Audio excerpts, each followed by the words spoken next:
she brought me to that rooftop dinner to watch me break. Not to talk. Not to fix us. But to humiliate me. There she was, Lydia, laughing too hard at another man's jokes, her hand a little too close to his. The guy? Brandon. Gym muscles, smug grin, the kind of guy who thinks flexing is a personality trait. I was the husband. The afterthought. She didn't even try to hide it. That night, I didn't just lose a marriage. I watched the version of myself I had been, quiet, loyal, blind, get buried in a restaurant chair under a linen napkin and a bottle of overpriced wine. But I didn't stay broken. This is the story of what happened after. The betrayal, yes, but more than that, the rebuild. The slow, painful process of remembering who I was before I let someone else define my worth. And if you've ever loved someone who mistook your kindness for weakness. If you've ever stood in the ruins and wondered if you'd feel whole again. This story is for you. Because I didn't just survive it. I found peace on the other side. Before anything else, thank you, truly. If you're here, it means you're willing to listen. And for someone who's walked through silence, gaslighting, and the quiet unraveling of trust, being heard means more than you know. This story isn't about revenge. It's not about blame. It's about truth, mine. It's about what happens when love turns into control, when loyalty becomes a leash, and when the person you gave your life to becomes the one who tears it down. But it's also about what comes after. If you've ever been made to feel small, replaceable, or unseen, this story is for you. If you've ever had to pick yourself up, piece by painful piece, and figure out how to breathe again, you'll see yourself in these pages. Not because our paths are identical, but because healing? It speaks a universal language. So take a breath. Clear your mind. And come with me, to the night it all cracked open. To the moments I nearly lost myself. And to the quiet strength I never knew I had. This isn't just where my story ends, it's where yours might begin, too. Let's dig in. Camden. I swear, if that arrogant punk had opened his mouth one more time, I'd have shattered his jaw and turned that smug expression into a permanent grimace. We were at a rooftop bar in downtown Seattle, all mood lighting and overpriced appetizers. I never wanted to be there. Lydia told me we needed to talk. I figured she meant marriage counseling or at least a truce. I didn't expect a trap. There he was, Brandon Kellerman. The coworker. The guy I was always hearing about but never met. He was already there when I arrived, wearing a tailored navy blazer like he'd stepped out of a stock photo shoot, beard too sharp, hair too styled. He gave me that fake half-smile like he'd already won. And Lydia, my wife, was sitting beside him like it was a date. Her hand brushed his arm as she laughed too hard at something he said. A laugh I hadn't heard in months. "Cam," she said with forced calm, gesturing to the empty seat across from them, "this is Brandon. I've mentioned him before." Yeah. She had. Too many times. Her creative director, her work soulmate, the guy who understands her creative side. I'd always had a feeling. I sat down, keeping my tone civil, but my fists were already clenched under the table. Then Brandon leaned in, eyes locked on mine like he was the villain in a mid-budget Netflix thriller. "Let me cut to it, Camden. You've got two choices." He didn't even blink. "Leave with your pride. Or stay and get crushed." Lydia didn't even flinch. She looked relieved. My pulse spiked. I could barely hear over the blood rushing in my ears. I repeated the words in my head like a bad joke. "Leave with your pride. Or stay and get crushed." He thought I'd walk. That I'd roll over and let them erase me from my own life. I took a breath, exhaled slow, and looked him dead in the eye. "You want your jaw intact or wired shut?" Then I stood and cleared the damn table, with his face. Glass shattered. A wine glass exploded, red across Lydia's ivory blouse. Screams erupted. Brandon tried to stand, bad move. I hit him once. Hard. Years of resentment, sleepless nights, and loneliness channeled into that punch. "Cam, stop." "You're embarrassing me," Lydia shrieked. Embarrassing her. After she dragged me here to be discarded like a threadbare coat. Security rushed in. I was pulled out, blood on my knuckles, Brandon still wheezing behind me. Outside, the air was cold. The door clicked shut. And I just stood there. Alone. But somehow lighter. I didn't feel rage anymore. Just quiet. And one brutal, undeniable truth, Lydia brought me there to watch me lose. That rooftop dinner wasn't a confrontation. It was a finale. I wasn't interrupting an affair, I was being written out of the script. She'd choreographed every glance, every smirk, every moment with Brandon like it was theater. And I'd walked in, center stage, clueless. A stand-in reading lines while she stared at her leading man across the candlelight. She used to look at me like I was the reason the sun came up. Now she looked at me like I was in her way. Laughing at my heartbreak between bites of ahi tartar. But that night didn't destroy me. It unplugged me. Because I knew one thing, this wasn't over. When I got home, our condo felt wrong. Not messy, not rearranged, just off. Like the energy had shifted. Like the place had already started forgetting I lived there.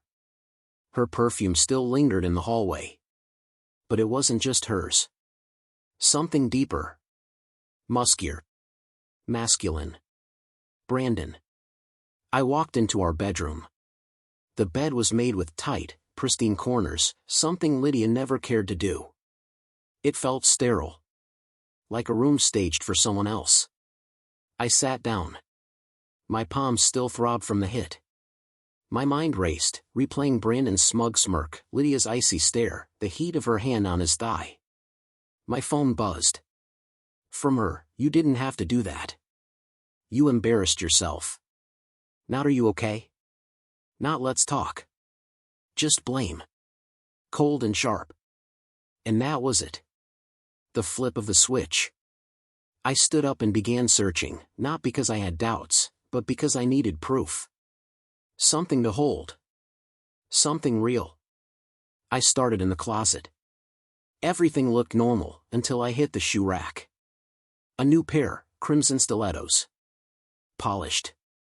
Pricey. Lydia hadn't worn heels around me in months. Next, her vanity. Her tablet sat charging. Unlocked. She always trusted I wouldn't snoop. She was wrong. The first image hit like a gut punch.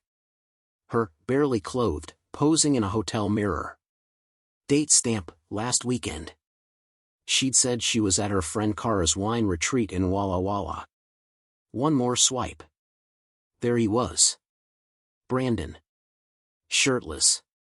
Brushing his teeth in the background. My breath caught. My chest burned. There were more photos. Messages.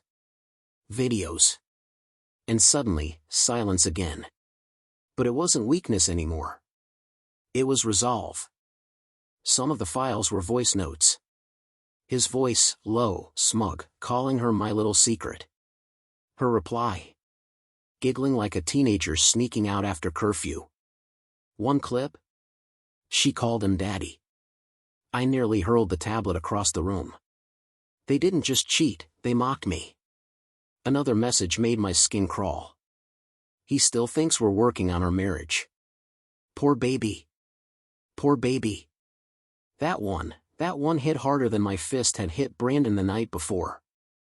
Suddenly, it all aligned. The late nights at strategy meetings. The wine-stained girls' weekends in Portland. The sudden interest in wearing perfume she never wore for me. Lingerie I hadn't seen. The distance. The eye rolls. The way she went still when I reached for her in bed. She hadn't been mine for a long time. I wasn't her husband anymore, I was just a prop. Something she stood beside to keep up appearances until it was convenient to disappear. The next morning, she breezed into the kitchen like nothing had happened. Hair tied up, no makeup, sipping her cold brew like she hadn't just detonated our life the night before. I was already at the dining table, tablet in front of me. Watching her. waiting. She looked up. "What?" she asked, flat. I didn't say a word. I just slid the tablet across the table, screen lit with the thread of their messages. She stopped scrolling her phone. Froze. Her eyes dropped to the screen, and for the first time in months, she was quiet. Finally, she looked up. Her voice didn't even crack. "Why were you snooping through my stuff?" That was it. No apology. No denial. Just a deflection so hollow it echoed in the space between us. I leaned forward, voice low. "You lied. 4 months. You gaslit me, humiliated me, invited him into our lives and treated me like some disposable extra. And now you're mad because I found the truth?" She shrugged, like she was discussing weather. "You've been boring, Cam. You gave up. I needed something that made me feel." I clenched my jaw. "And Brandon was the answer?" That guy can't speak a full sentence without flexing his triceps. She smiled. "At least he listens. At least I don't feel invisible." That was it. That was the moment I knew she'd never really loved me. Just the idea of stability. I stood. Walked to the bedroom. Started packing. She followed. "You're leaving?" I zipped the bag. "I already left." "You already left, Cam," Lydia said as I passed her in the hallway. "You just didn't have the guts to say it out loud." I stopped mid-step. "What was that?" She looked up at me, eyes sharp, expression empty. "You were never man enough for me." I didn't reply. I didn't give her the satisfaction of a flinch. I just walked out the front door, duffel bag slung over my shoulder, leaving behind the woman I once thought was home, in a place that now reeked of someone else's cologne and cheap lies. But deep down, I knew it wasn't over. Not yet. That night, I checked into a short-term apartment in Belltown. 4 blank walls. No memories, no perfume ghosting in the air, no photos mocking me from the mantel. Just silence. And the silence? It was brutal. I couldn't sleep. Every time I closed my eyes, I saw her, Lydia, smirking while Brandon played alpha at that rooftop dinner. The way she looked through me, like I was some background noise interrupting her next chapter. The voice notes haunted me. That wasn't the Lydia I married. That woman had dreams. She used to sketch house floor plans on napkins and talk about getting a rescue dog together. We used to walk Green Lake, hand in hand, talking about names for kids we hadn't even started trying for. Now she was whispering things to Brandon that made me feel like I'd stepped into someone else's nightmare. She called me soft. Predictable. Said I'd probably die paying someone else's mortgage, and he laughed. "Good," he said. "Let him. They didn't just cheat. They erased me." For 3 days, I didn't respond to her calls. Not once. She never apologized. Never said I'm sorry. Just texts like, "You overreacted. We can be civil. Let's talk terms." Like our marriage was some expired lease agreement. On the 4th day, she knocked on my door. I opened it. And there she stood, hair down, no makeup, that innocent gray sweater she used to wear when we binged Netflix on Sundays. "Can we talk?" she asked. I stepped aside. She walked in like she still owned me. Sat down. Crossed her legs. Unbothered. "You've had your tantrum," she said, voice crisp. "Now let's figure out what comes next." I leaned against the edge of the kitchen counter, the cool stone grounding me as the storm built inside. "You're acting like you didn't just nuke everything we had," I said, voice low. She exhaled, dramatic, tired. "It wasn't working, Cam. You were distant. You stopped seeing me." I let out a bitter laugh. "I saw you every single day. I tried. You pulled away. You got cold. And instead of saying a damn word, you handed yourself to some gym bro with the personality of a protein bar and gave him what you promised was mine." "Don't be so dramatic," she snapped, rolling her eyes. It's not like I planned any of this.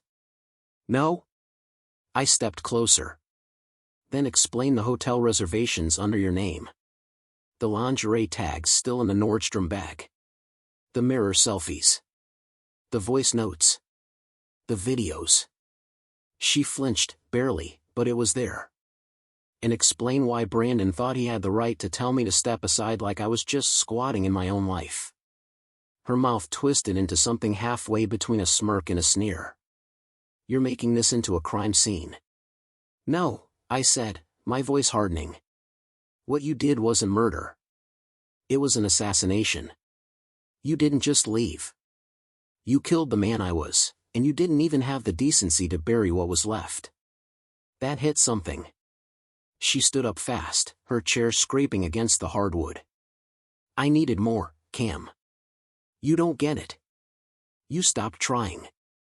You came home, cracked a beer, watched the same shows, became the same safe, beige version of the man I married. So instead of telling me, you started sleeping with someone else and made me believe I was the reason we were falling apart? She headed toward the door. You always had to be the victim. Maybe if you'd been more of a man. Stop right there, I said. I don't still have a wife. I never did. I had a parasite. One that smiled while it drained me. She turned. Dark eyes. Cold voice. You think I didn't suffer too? I wasted years pretending I was happy. You didn't pretend, I shot back. You lied. And then she said it. Flat. Emotionless. I've been with Brandon for 6 months. And you know what? I feel alive again. 6 months. While I was booking a dinner cruise for our anniversary, she was busy gasping someone else's name. But I didn't cry. I just breathed. I just nodded. Good, I said calmly. Then you won't need to hear what I did yesterday. Lydia's brow pinched. What? I reached into the kitchen drawer and dropped a thick folder onto the table with a thud. She hesitated. Then flipped it open. Bank statements. Transfer logs. Screenshots from her private email. Copies of the Airbnb confirmations. The second credit card she thought I didn't know about. Her conversation with Brandon, talking about how to shift her bonus into a side account he couldn't accidentally see. I'd hired someone, a retired detective who owed me a favor from years back when I fixed his back deck for free. He didn't ask questions. Just delivered. Lydia stared at the folder, blood draining from her face. Camden, what is this? I locked eyes with her. Evidence. Her lips parted, but no words came. I'm filing for divorce. Today. And I'm keeping everything. I've already frozen the accounts. That new condo your boy Toy thinks you're affording? You're not. And when he sees this folder, he'll know exactly what happens when you mess with the kind of man you thought was too soft to fight back. She reached toward the folder. I pulled it away. We're done, I said. Get out. For the first time in weeks, her eyes wavered. A flicker of fear. But it was too late for that. Too late for apologies wrapped in crocodile tears. The man who begged for her attention. Who booked anniversary dinners alone. He died on that rooftop. What stood in his place now wasn't angry, it was finished. 3 days later, Brandon showed up outside the architecture firm where I work. Bold move. Real tough guy entrance. Leaning against his matte black Dodge Charger, arms crossed, mirrored sunglasses like he was auditioning for a sequel to Drive. He saw me leaving the parking garage. Camden, he called, casual, like we were meeting for happy hour. You got a second? I didn't answer. Just kept walking. He stepped into my path. Hey. Look, man. I didn't know she'd go about it like that. I figured she'd break it off clean. I didn't want to drag you into that dinner scene. You figured, I repeated. I looked him over. He smelled like cologne and insecurity. And I wasn't in the mood for games. You figured, I repeated, voice calm but loaded. You figured you could slide into my wife's life. Into her body. And I'd just vanish like I never existed. Brandon raised his hands, palms out. I get it, man. You're pissed. But let's not pretend she didn't make her own choices. I didn't force her. I stepped closer. She chose. And so did you. So whatever fantasy you had of taking my place, erase it. I leaned in. You're not the alpha. You're a side piece who got a little too confident. His grin faltered. A crack in the mirror. You should know, he said, puffing up again, she's talking about moving in with me. Perfect, I said. She'll look great on your Instagram. Right next to your ego and your protein powder collection. His jaw twitched. You don't scare me, Camden. Then you're even dumber than I thought, I replied, leaning in, low and steady. Because I should. For a second, just a flicker, he flinched. Just enough to see the truth behind the facade. He wasn't built for conflict. He was built for cameras and compliments. I turned and walked away. Because the real damage? It wasn't going to come from a punch. It would come from everything I'd prepared. Back at my rental, I opened my laptop and dove back into the digital trail she left behind. Financial records. Hotel charges. Spa packages billed to our joint account. Jewelry he wore in photos, my money. She even transferred money to an account under her sister's name. Sloppy. Bold. Arrogant. But what hit hardest wasn't the betrayal, it was the ease. How naturally Lydia lied. How convincingly she'd said I love you while sleeping in another man's arms. Every receipt I printed. Every password cracked. Every careless message between her and Brandon. Another nail in the coffin of the woman I once trusted with my future. That night, my phone buzzed. Her name lit up the screen. Lydia. I let it ring 3 times. Then answered. Camden, she said, soft. Measured. Less venom now. What? She hesitated. I didn't think you'd react like this. Like what? I said. Like a man who got played. Cheated on, humiliated, and treated like a spare part. I didn't mean to hurt you. I stared at the wall. That's the only part one actually believe. Yes, you did, I said into the phone, voice low but firm. You just didn't think I'd fight back. There was silence on the other end. I could hear her breathing, shallow, nervous. He's not who I thought, Lydia finally said. I said nothing. I thought he'd be stronger. Protective. Translation, she thought Brandon would swoop in and shield her from consequences. That he'd handle the mess. Be the safety net I once was. Another pause. I made a mistake. I closed my eyes and shook my head, even though she couldn't see me. No, Lydia. A mistake is forgetting to pick up milk. A mistake is losing your temper in an argument. What you did. I exhaled slowly. You built this. Lie by lie. Week after week. Hotel bed after hotel bed. I paused. You just didn't think I'd be the one to burn it down faster than you could stack it. She tried to speak again, but I was done. I hung up. I didn't need her apologies.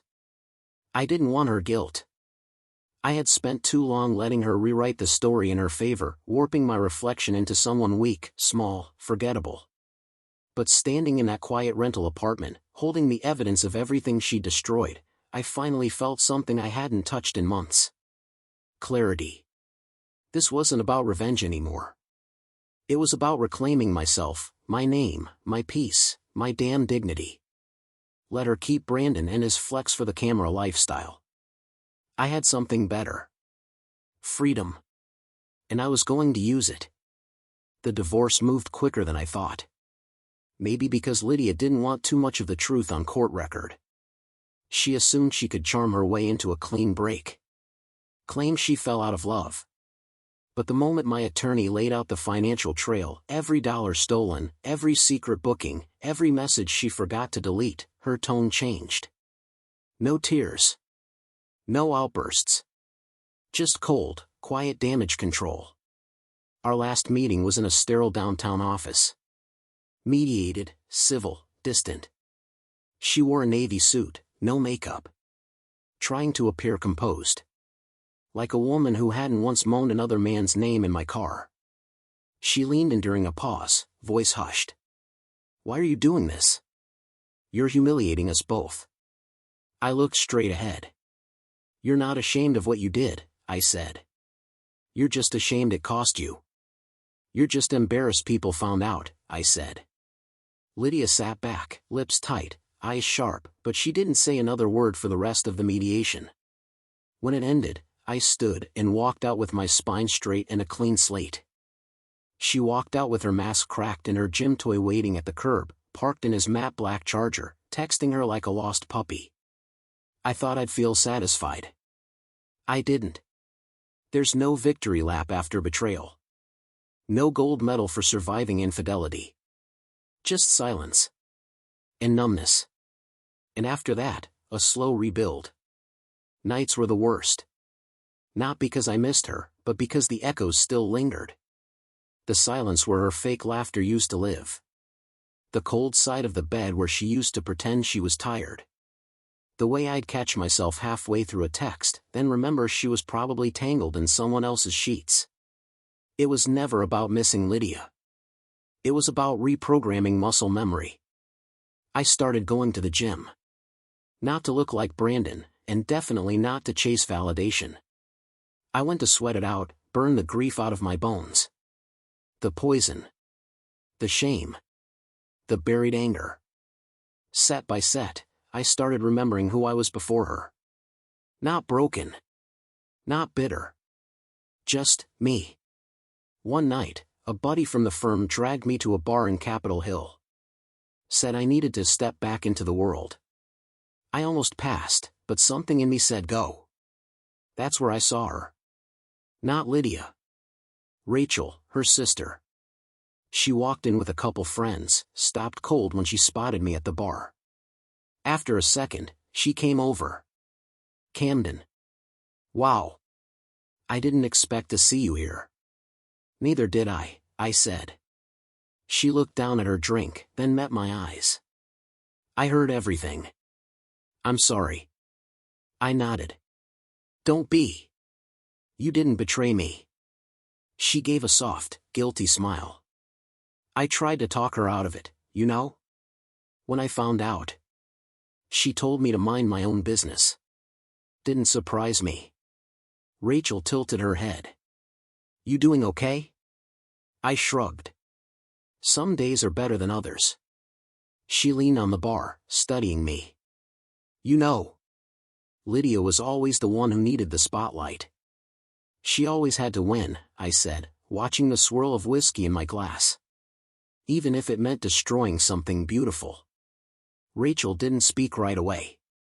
She just stared into her drink, lips pressed into a tight line. Then finally, quietly, she said, "Only person Lydia's ever really loved is herself." It landed harder than I expected. And somehow, that helped. Later that night, I walked the streets of Ballard under a clear, quiet sky. One of those rare Seattle nights when the air feels clean, like something heavy has finally lifted. Like the toxins bled out of your system without you noticing. For the first time in what felt like forever, I smiled. Not out of victory. Not out of revenge. But because I finally understood what peace tasted like. No more pretending. No more waiting for apologies that would never come. And nothing, not Lydia, not Brandon, not even the ghost of the man I used to be, could take that clarity away. About a week after that night, I got a message that caught me completely off guard. It was from Brandon. "I need to talk. Man to man." I almost laughed when I read it. The same guy who stood in front of me weeks ago, chest puffed out like a gym class bully, now wanted to talk like we were on the same level. My first instinct was to block him. But curiosity's a hell of a drug. I told him we could meet, in public. Neutral ground. I chose a quiet coffee shop tucked on the edge of Fremont.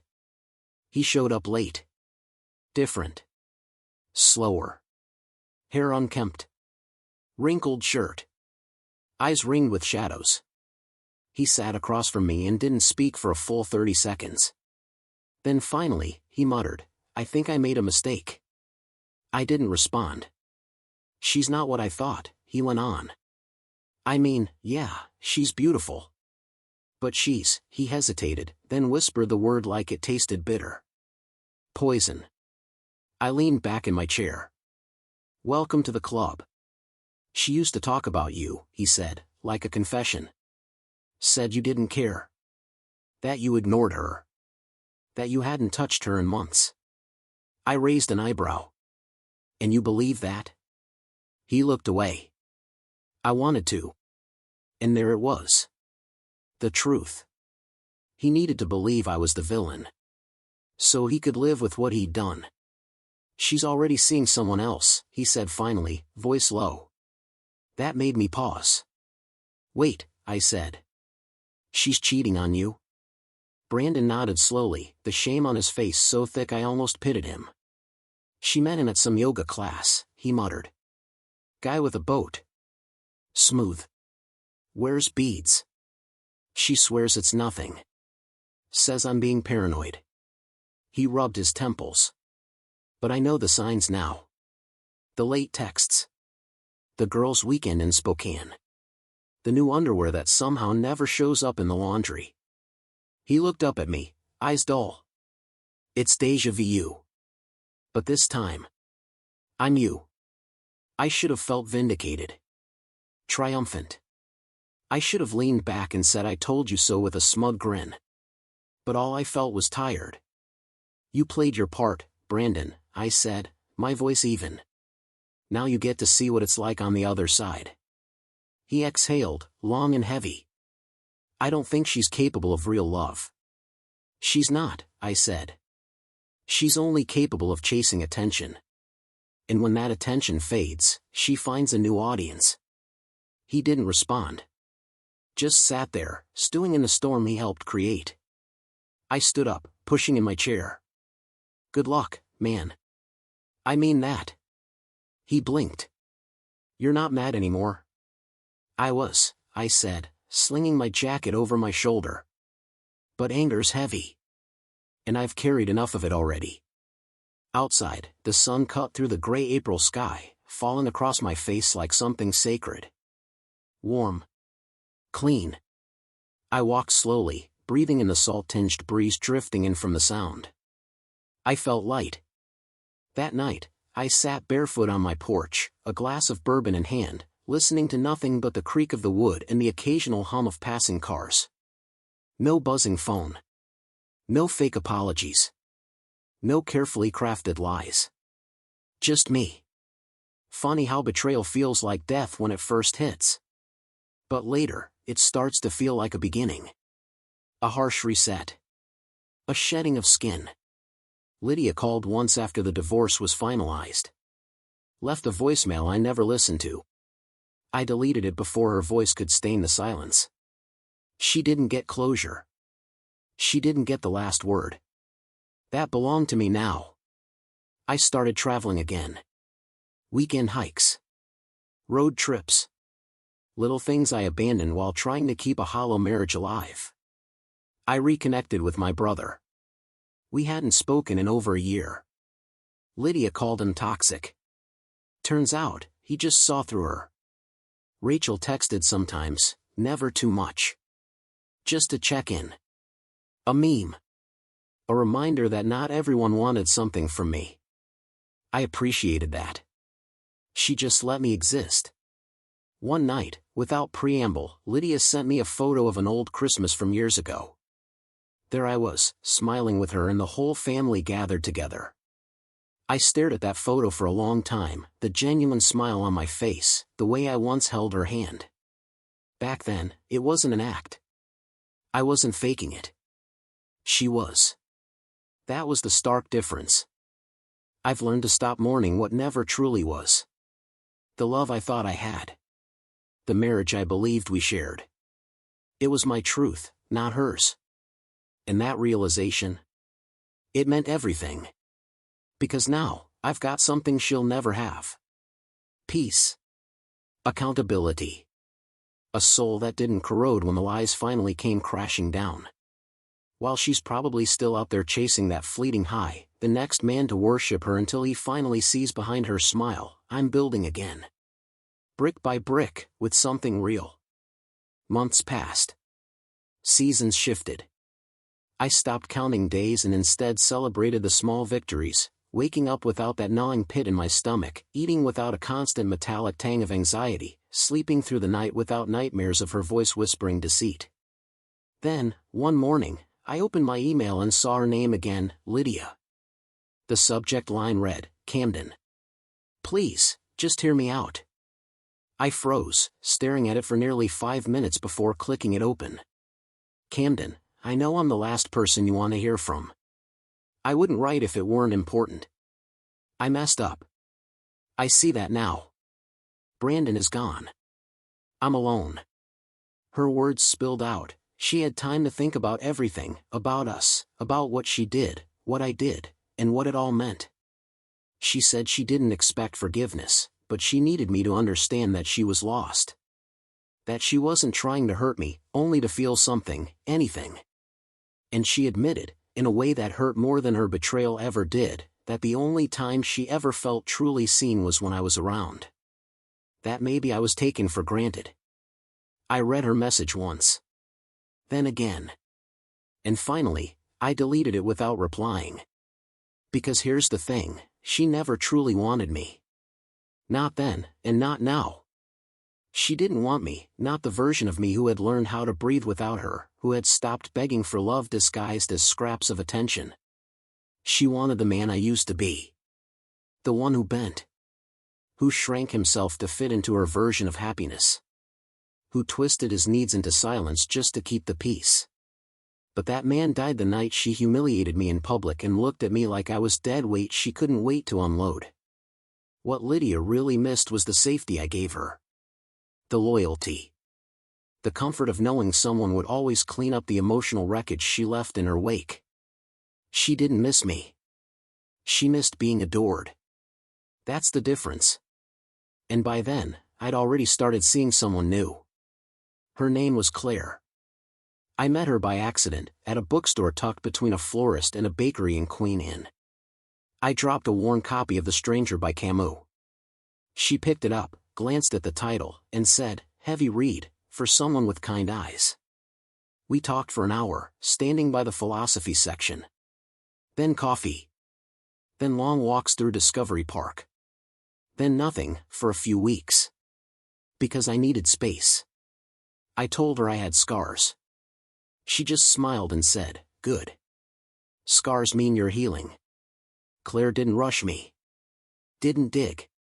She just showed up. Steady. Kind. Honest. With her, everything felt easy. No performance. No eggshells. She never brought up Lydia, except once. It was after my phone buzzed and I froze when I saw that name light up again. "You don't owe me the story," she said. "But if you ever want to tell it, I'll be here." And I did. Eventually. It was a quiet Sunday. Rain tapping the windows. Her hand in mine. I told her everything. Not for pity. Just to let it go. Claire didn't interrupt. She didn't ask for more. When I finished, she said, "That was never about you." That was her broken reflection, looking for a mirror. That line stayed with me. A few weeks later, I drove past the old house. Ours, back when it felt sacred. It looked smaller now. Faded. The lawn was overgrown. Shutters crooked. Like it had given up trying to impress anyone. I didn't stop. I just kept driving. And I smiled, not out of spite. Not because I'd won. But because I survived. Lydia once said I was too soft. She was wrong. That she thought I'd crumble without her. that I'd fold without the chaos she brought into every room. But here I was, standing tall. Scarred, sure. But unshaken. The storm came. And it passed. And all it really did was clear the horizon. Now, I see things better. I trust sharper. I walk steadier. I laugh deeper. There's a strange kind of peace that comes from losing everything. It strips you bare. Makes you appreciate what actually matters. Like mornings that start with black coffee and no tension hiding between the lines. Like evenings wrapped in someone's voice who doesn't weaponize silence. Someone who speaks gently, and means it. Because real love? It doesn't arrive like a wrecking ball. It walks in soft. And stays when everything else runs. It was a crisp Friday evening. That kind of early autumn in Seattle where the sky turns a deep navy and the air smells like new beginnings. I was sitting on the balcony of my new place, smaller than the old house, but warmer in all the ways that count. Claire was inside, humming as she moved around the kitchen. Barefoot. Dancing like no one was watching to a song only she could hear. I watched her for a while through the glass. And something in me settled. Not relief. Not distraction. Peace. Not the kind you fake. The kind you earn, after walking barefoot through betrayal and coming out the other side with your soul still in one piece. I thought about Lydia again. Not often anymore. But sometimes. Like you remember a fever dream, blurry, unreal, with flashes of pain that don't sting the same way they used to. She was a name in a closed chapter. And Brandon? Just a footnote. A lesson. I learned that love without respect is poison. That loyalty without honesty is just a leash. That some people only know how to take, until you forget you ever had something to give. But I also learned that surviving betrayal doesn't make you bitter. It makes you aware. It makes you grateful for softness when it finds you again. Claire stepped outside, wrapped in a blanket, and leaned her head on my shoulder. "You okay?" she asked. I nodded. "Yeah. Just thinking. About her?" I paused. Then smiled. About how far I've come. She didn't press. She didn't need to. Some stories don't need repeating. The ending already said enough. Some people don't need to be hated. They just need to be understood, and then left behind. I looked out over the horizon, where the sun dipped gently into Puget Sound, streaking the sky with amber and deep navy. A new chapter had already begun. Not with fireworks. Not with vengeance. Just honesty. If I could speak to the version of me from back then, sitting at that rooftop restaurant, heartbeat cracking with every forced laugh Lydia gave that man, I'd tell him this. You won't break. She'll try to convince you it was you. That you were the burden. That you didn't do enough, say enough, be enough. But you were. You were the anchor. The stability. The one who stayed. You were the heartbeat in a marriage that had flatlined long before you realized. And when she walks out, thinking she's sprinting towards something better, she's not. She's just running from her own reflection. Let her go. Heal. Grow. Remember who you were without the weight of her voice in your ear. And one day, when real love finds you again, it'll be soft. Not desperate. Not performative. Gentle. Steady. It won't raise its voice to be heard or hide behind chaos to feel exciting. It will show up. And stay. Claire reached across the small table on our balcony and squeezed my hand. I looked over at her, and for a second, everything inside me went still. She wasn't trying to fix me. Or complete me. Or mold me. She just saw me. Fully. Without flinching. And in her eyes, I saw something I hadn't seen in a very long time. Home. Not the kind with a mortgage or picture frames or manicured lawns. But the kind that lives in presence. In stillness. In the way someone holds your hand without asking why it's shaking. I looked at her and said it. Not out of reflex. Not to fill the silence, but because it was true. I'm happy. She smiled, leaned into my shoulder, and whispered back, good. And this time? This time, I meant it. If you've made it this far, you've walked with me through every lie, every scar, and every quiet step toward rebuilding. So let me ask you something, what would you have done in my shoes? Seriously. I want to hear it. Drop a comment, not just for me, but for anyone else out there going through their own kind of betrayal. Let them know they're not alone. Let me know I'm not alone. Because this story? It wasn't just about a failed marriage or an affair. It was about losing yourself and clawing your way back. If you felt something reading this, if you saw even a sliver of your own story between these lines, don't stay silent. Speak up. Share your thoughts. Tell me what you'd say to the version of me who thought he wouldn't survive the fallout. I've got my piece now, but your words might give someone else theirs. Here's what I'll leave you with, and it's something I wish someone had told me sooner: never let someone else's chaos convince you you're the problem. Love shouldn't cost you your identity. It shouldn't demand you disappear. If you're in something that feels like you're constantly bleeding for it, stop and ask yourself why. Love should build you, not break you. So, to everyone reading this, heal loudly. Forgive yourself first. And when you find something good again, let it in. You deserve to be chosen without conditions. You deserve quiet mornings. Honest eyes. Laughter that doesn't leave bruises. And if you're already living that truth, share it. Tell me what freedom looks like to you now. This is where I leave my story. Now I want to hear yours. Drop it below. I'm listening. Camden.